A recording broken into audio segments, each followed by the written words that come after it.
আজকে না দেখলেন আপনারা জুমার পরে, আজকেই তো জুমার নামাজের পরে জুলাই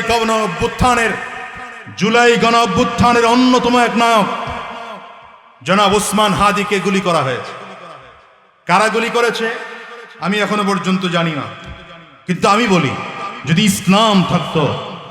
ইসলাম থাকতো নিরপরাধ কোন মানুষের গায়ে গুলি করা তো দূরের কথা, তার দিকে চোখ রাঙিয়ে তাকানোর সাহস থাকতো না। আমার কথা বলেন না কেন? কারণ ইসলাম যদি এদেশে থাকতো তাহলে যাকে অন্যায়ভাবে গুলি করা হয়েছে তাকেও সেইভাবে অন্যায়ভাবে ওভাবেই গুলি করা হতো। কিন্তু আমার দেশে যখন জুলাইয়ের আগে যা গেছে 24-এর আগে, 24-এর পরে এসে দেখা গেল যত অপরাধ হয় এদেশে কোনো বিচার হয় না। দোকান দখল হয়, বিচার হয় না। বাড়ি দখল হয়, বিচার হয় না। আমার কথা বলেন না কেন? চাঁদাবাজি হয়, বিচার হয় না। গুম হয়, খুন হয়, এগুলো বিচার হয় না। এদেশে হত্যা হয়, গণহত্যা হয়, বিচার হয় না। ওই হসপিটালের সামনে, মিটফোর্ড হসপিটালের সামনে পাথর মেরে নিক্ষেপ করে অসহায় মানুষদেরকে ধ্বংস করে দেওয়া হয়, জীবন শেষ করে দেওয়া হয়, বিচার হয় না। এই জন্য আজকে ওসমান হাদিকে তারা গুলি করার সাহস পেয়েছে। যদি এক হত্যার বিচার হতো আমার বাংলাদেশে দ্বিতীয় অপরাধ কেউ করার সাহস পেত না। ঠিক কিনা? আজ করে চিল্লায়া বলেন।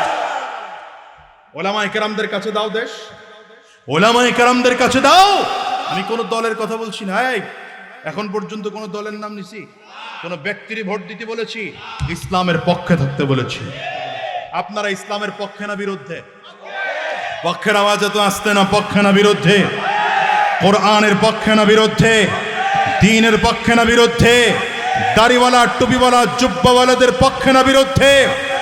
আগামীর বাংলাদেশ ইসলামের বাংলাদেশ, আগামীর বাংলাদেশ কোরআনের বাংলাদেশ, আগামীর বাংলাদেশ মানবতার বাংলাদেশ, আগামীর বাংলাদেশ ইনসাফের বাংলাদেশ, আগামীর বাংলাদেশ মাসুম জনতার বাংলাদেশ।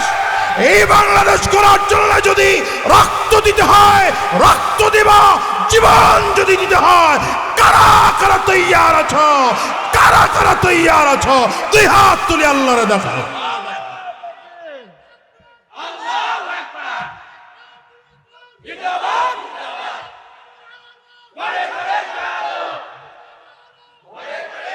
হ্যাঁ, ওলামায়ে কেরাম কি কাজ করে? মানুষের আখলাক গঠনের ফিকির করে। বলেন কি করে? আমাকে জিজ্ঞাসা করবেন, আমি হাজারটা প্রমাণ দিতে পারবো, হাজার প্রমাণ দিতে পারবো। আপনাদের জেল জুলুমে এদেশের চোর ভালো হয়নি। আপনাদের মামলার কারণে পাতি নেতা হয়ে ঢুকছে, ডাকাত নেতা হয়ে বের হয়েছে। কথা বলেন না? এদেশের জেলে ঢুকছে কি হয়া? ঢুকছে পাতি না, এটা কি কয়? পাতি সন্ত্রাস হয়া। আর বড় হইছে, বের হইছে ডাকাত হয়ে। কিন্তু আমি আপনাকে হাজার প্রমাণ দেখাতে পারবো। এই বাংলার জমিনে আল্লামা মামুনুল হকের আধা ঘন্টা বয়ান শুনে, মুফতি সৈয়দ ফয়জুল করিমের বয়ান শুনে, পীর সাহেব চরমনাইয়ের আধা ঘন্টার বয়ান শুনে, কুয়াকাটা হুজুরের আধা ঘন্টার বয়ান শুনে বাংলাদেশের হাজারো লক্ষ যুবক পাওয়া যাবে বেনামাজিগুলো নামাজি হয়েছে, হারামখোরগুলো হারাম ছেড়ে দিয়েছে, সুদখোরেরা সুদ ছেড়ে দিয়েছে, ঘুষখোরেরা ঘুষ ছেড়ে দিয়েছে। শুধু তাই নয়, আপনার মেয়েটা বাড়ির থেকে এখনো এই দেশে এই সময়ও বুরকা ছাড়া স্কুলে যায়, নিরাপদে বাড়ি এসে বুকে হাত দিয়ে বলবে এটা উলামায়ে কেরামদের অবদান। কাদের অবদান? সুতরাং আলেমদের অবদানকে অস্বীকার করতে যায় না। আলেমরা কি করে? জাতি গঠনের কাজ করে। বলেন, আলেমরা কি করে? জাতি গঠনের কাজ করে। আলেমের সাথে যদি কোনো ইঞ্জিনিয়ারের সম্পর্ক হয়ে যায়, ওই ইঞ্জিনিয়ার মানুষ হয়ে যায়, রডের পরিবর্তে বাঁশ নেয় না। আলেমের সাথে যদি কোনো ডাক্তারের পরামর্শ, ডাক্তারের সম্পর্ক হয়ে যায়, তো ডাক্তার ডাকাত না হয়ে মানুষ হয়ে যায়। আলেমের সাথে যদি কোনো অ্যাডভোকেটের সম্পর্ক হয়ে যায়, তো অ্যাডভোকেট পাক্কা সাচ্চা মানুষ হয়ে যায়। আলেমের সাথে যেই মানুষের সম্পর্ক হয় সেই মানুষটাই আখলাকওয়ালা হয়ে যায়। আলেম কোন কামে লাগে? আলেম কোন কামে লাগে? আপনার টাকায় আলেম চলে না, আলেম আপনাকে হাজারো দিয়ে নেয় সামান্য।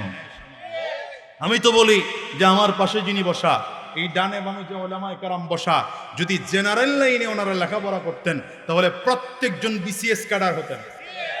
বলেন বলেন, প্রত্যেকজন কি হতেন? বিসিএস ক্যাডার হতেন। বিসিএস ক্যাডারের একদম ফার্স্ট প্রথম চাকরি হলো ম্যাজিস্ট্রেটের চাকরি। কথা বলেন না? মিনিমাম বেতন স্কেল কত? 40। আপনারা কত দেন ইমাম সাহেব? কয় এখানে যে ইমাম সাহেবের পেছনে নামাজ পড়লাম, হুজুর কই? কই হুজুর কই? ইমাম সাহেব হুজুর কত দেন? তো রাজধানীর কথা বলছি, রাজধানী। হ্যাঁ, রাজধানী খুব গর্ব করে কিন্তু বলছে আমার ভাই 25,000।